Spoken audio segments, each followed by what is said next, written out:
Zombies, हमें अक्सर ऐसा लगता है कि ये सिर्फ कहानियों और फिल्मों का हिस्सा है। कई लोगों को लगता है कि हकीकत में इनका होना दूर दूर तक संभव नहीं है। पर आज जो मैं आपको बताऊंगा वो सुनकर आपके होश उड़ जाएंगे। और मैं इस वीडियो में ये साफ कर दूंगा कि भले ही कई लोगों को ऐसा लगता है कि ये नहीं हो सकते, पर ऐसी एक जगह मौजूद है जो इनसे भरी हुई है। और ऐसे कई सिंड्रोम या बीमारी मौजूद है जो आपको ज़ॉम्बीज़ बना सकते हैं। हाँ, आपने सही सुना। खैर, सोचने वाली बात ये है कि ये आखिर कहाँ एग्जिस्ट करते हैं, वैज्ञानिकों की इस पर क्या राय है और क्या ज़ॉम्बीज़ सच में हो सकते हैं। तो थोड़ा इंतजार करो, इन सब सवालों का जवाब देगा ये मंदबुद्धि वाला। ज़ॉम्बीज़ ने अपनी मजबूत पकड़ गेम्स और फिल्मों और कहानियों में बनाई हुई है, और इन ज़ॉम्बीज़ की लोकप्रियता अलग ऊंचाइयों पर पहुंच गई जब रेसिडेंट इविल और वॉकिंग डेड जैसी फिल्में इस पर बनी।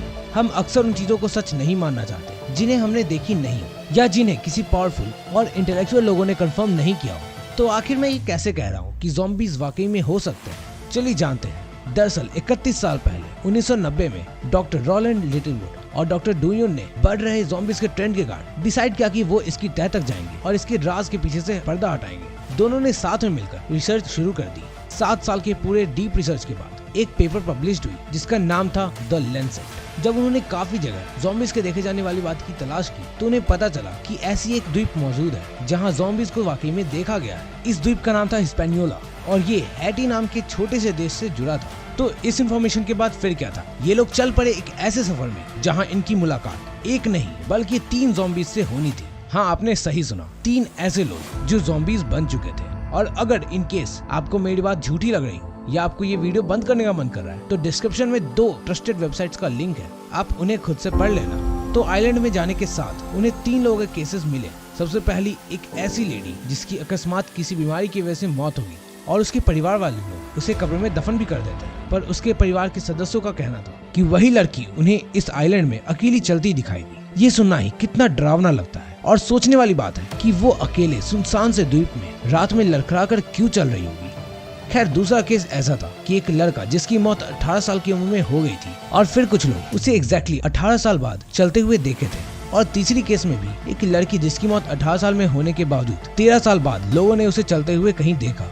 और इन 3 केसेस को सुनने के बाद दोनों डॉक्टर्स हक्के बक्के हुए कि कैसे ऐसा कुछ संभव है। और उन्हें ये समझ नहीं आ रहा था कि 1 नहीं 2 नहीं बल्कि 3 लोगों के साथ ऐसी घटना कैसे हो सकती है। और कई लोगों ने उन्हें अपने आंखों से चलते हुए भी देखा था। तो इससे पहले कि आप इस वीडियो को फेक बोलो और इससे पहले कि मैं आपको बताऊं कि क्या वो वाकई में ज़ॉम्बीज़ बन गए थे या ये सिर्फ एक वहम था, आप कमेंट करके जरूर बताना कि आपको क्या लगता है। तो बैक टू द टॉपिक। जब इन केसेस की बारीकी से जांच की गई तो दिल दहला देने वाली बात सामने आई थी कि ये तीनों मामले बिल्कुल सच थे और कोई प्रैंक नहीं था।